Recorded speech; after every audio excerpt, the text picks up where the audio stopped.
Hello everybody, my name is Mr. Anomalous and welcome back. Today we're going to be looking at SCP-262, otherwise known as the Coat of Many Arms. I hope you enjoy. SCP-262 is a light brown European military-style greatcoat from the period between the late 1500s to early 1900s. It is without any specific designations or markings, leading researchers to believe it was an original archetype sample intended to be submitted to military officers for approval as part of a new uniform design. The pattern was either rejected or lost because it was never implemented.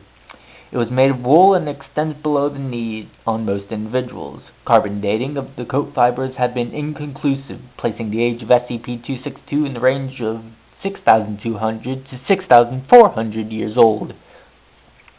One explanation is that the wool used to create SCP-262 is perhaps thousands of years old, but the coat itself was cut, sewn, and assembled recently. SCP-262 is capable of manifesting numerous arms within its dark inner lining. When worn, any subject wearing SCP-262 needs only to open the coat to materialize hands and arms, which are somewhat under the subject's control. Most limbs are human in nature and varied skin tones, lengths, and strengths. A noted few include a reptilian-scaled tentacle, some 4 meters long, 4 semi-transparent arm-like appendages made of cellulose over 10 meters long, with 4 fingers, 2 elbow-like joints, and no wrists. The clawed paw of a large cat, possibly a cougar or mountain lion, and several feet and legs that appear randomly.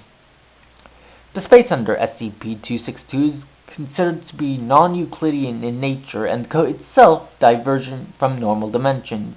In one instance, test subject 402M was told to put SCP-262 over his head.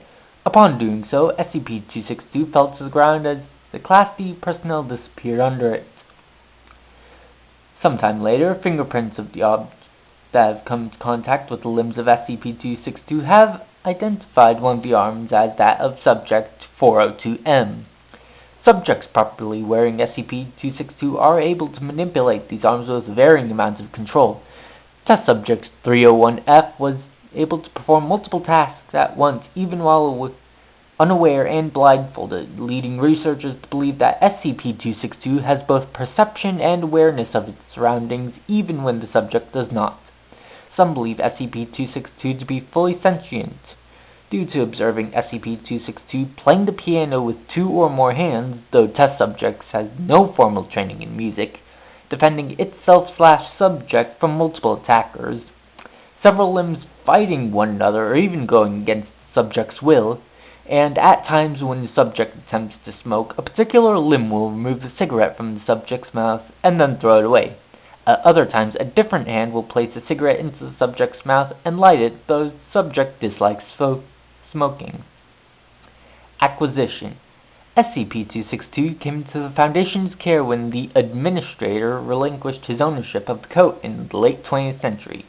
Because of his status, the Administrator was granted special rights which effectively allow him to remain silent about the origins of SCP-262, how he came to possess it, and how he used it in the past. The Administrator linked SCP-262 to the Foundation, stating, "In the right hands it could be extremely useful. In the wrong hands it could be extremely dangerous. In my hands it was becoming extremely dusty and moth-ridden, and taking up far too much space in my closet." I'm extremely curious on how the Administrator got it. Like, where did it come from? And most importantly, how is it made? So that has been SCP-262. I hope you all enjoyed.